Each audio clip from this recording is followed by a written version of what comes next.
ये रोहित शर्मा का रिएक्शन है ना, सब ये रिएक्शन भारतीय फैंस का। मतलब पूरे दिन आज मुंह छिपा के मैच देखना पड़ रहा था। समझ ही नहीं आता कि मैच देखें कैसे, क्योंकि कई बार तो लगा कि हम तो मनुष्य तो नहीं है, जितनी बार खोलते तो एक विकेट गिर जाता। हाँ यार, आज लंच अच्छे से नहीं हो पाया। बड़े बुड्ढे सही कहते हैं, अति किसी भी चीज की हो अच्छी नहीं होती। ये क्रिकेट में भी लागू होती। मतलब भारतीय टीम को समझना चाहिए कि भले ही उनके पास वर्ल्ड के नंबर 1 गेंदबाज स्पिनर हो, टॉप 10 में एक और गेंदबाज हैं जो नंबर 1 ऑलराउंडर हैं, लेकिन गुरु इसका मतलब ये थोड़ी ना है कि यही बना देंगे। हाँ, मतलब अविश्वसनीय है, लेकिन इसलिए हम कह नहीं रहे हैं, लेकिन बनाया यही है। बहुत घटिया पिच। मतलब 2.5 दिन में पहले दिन आप आउट हो जाते हो और दूसरी पारी में आप जल्दी आउट हो जाते हो। अब हालात ये हैं कि हार हमारे मुहाने पे खड़ी है और कोई बहुत बड़ा चमत्कार हो जाए तो ही हो सकता है। हालांकि चमत्कार हुआ तो उस चमत्कार का नाम इतिहास में दर्ज हो जाएगा। खैर, आज 3 दिलचस्प रिकॉर्ड बने। पहले रिकॉर्ड बनाया नेथन लाइन ने, जिन्होंने 6ठी बार अश्विन को आउट किया। अश्विन ने भी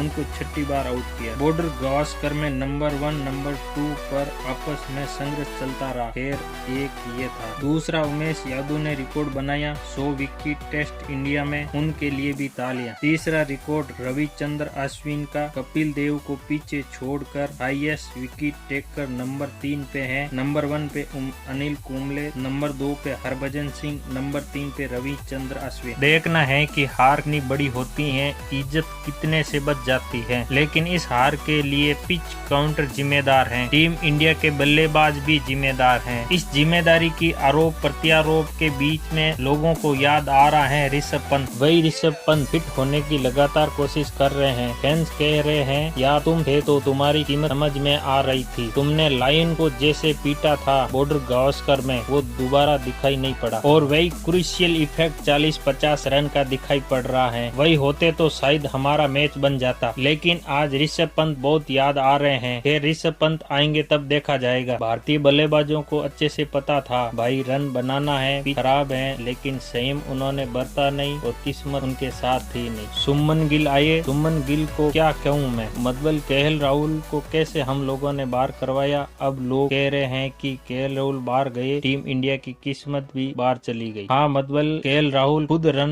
नहीं बनाते थे, पर आज पूरी टीम केएल राहुल हो गई। एक बल्लेबाज भी रन नहीं बना पाया। सुमन गिल आए, जरूरत नहीं थी आगे बढ़कर शॉट मारने की। इतनी टर्निंग ट्रैक पर वो बोल्ड हो गए, पहला झटका लगा। तब शायद उम्मीद थी कि 10 विकेट बाकी थे, आप थोड़ा सा संयम बरत लो, थोड़ा संभल के खेलते तो रन अपने आप बन जाते। लेकिन सुमन गिल आउट हो जाते हैं। इसके बाद पुजारा आते हैं। पुजारा के लिए तालियां। जब कोई कहीं दूर तक नजर नहीं आता, तब प्रेशर आपके सर पे चढ़ जाता, उस वक्त कोई खिलाड़ी खूंटा गाड़ के खड़ा हो जाता, वह है पुजारा। बॉर्डर गावस्कर टेस्ट पुजारा और ऋषभ पंत के साथ ने कहानी बदल दी थी, लेकिन आज पुजारा अकेले थे, वो खड़े रहे। उसके सामने रोहित शर्मा आउट हुए, रिव्यू लिया, गमा दिया। कोहली आए, लगा कि विराट शतकों का सूखा है जो खत्म कर देंगे। बीते 3 साल से विराट का एवरेज 24-26 का ही है। यही कारण है कि वे डिसअपॉइंट हैं। विराट खुद से भी डिसअपॉइंट हैं और यही वजह है कि विराट नॉट आउट होते हुए भी बिना रिव्यू लेते हुए चल पड़े। विराट को यार ऐसा लगा क्या ही हो रहा है मेरे साथ। विराट का आत्मविश्वास बहुत ज्यादा डाउन हो गया। रविंद्र जडेजा आते हैं। मेरे मन में बार बार एक सवाल आता है, मगर अक्षर पटेल आपके बीते 2-3 टेस्ट मैच से अच्छी फॉर्म में हैं और वो आउट नहीं होते हैं, और उनको भाई 8 नंबर के लिए आप क्यों बचा रखा है। रोहित की कप्तानी से मैं खुश नहीं हूँ। जो बल्लेबाज खड़ा हो रहा है और रन बना रहा है, उसको एकदम आप नीचे धकेल रहे हो। श्रेयस अय्यर की अच्छी बल्लेबाजी कर रहे थे। या मैं तारीफ करूंगा स्टीव स्मिथ की 10 नंबर की कप्तानी। कब बॉलर को लगाना है, कब वहाँ फील्ड सेटिंग करनी है, कैसे जोश भरना है, हर एक पे नजर रखना है। ख्वाजा ने क्या कैच पकड़ा है। श्रेयस अय्यर का विकेट बहुत बड़ा विकेट था। उसके बाद केएस भरत आते हैं, उससे पता ही नहीं लगा है और वो बोल्ड हो जाते हैं। केएस भरत ऋषभ पंत के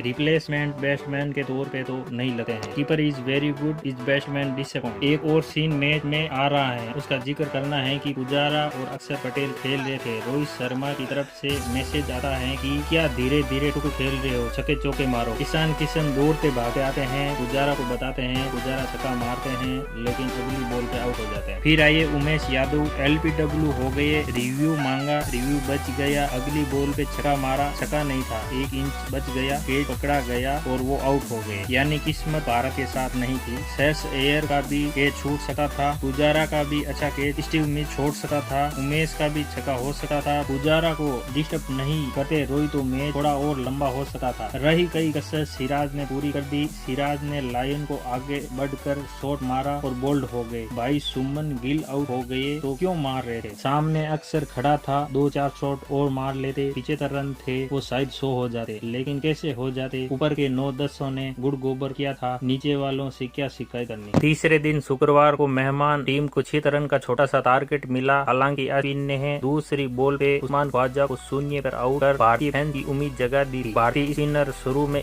11 ओवर में प्रभारी रहे, लेकिन 12 ओवर की बॉल बदलते ही परिस्थितियां बदल गई। इससे पहले कंगारुओं ने 13 रन बनाए थे। नई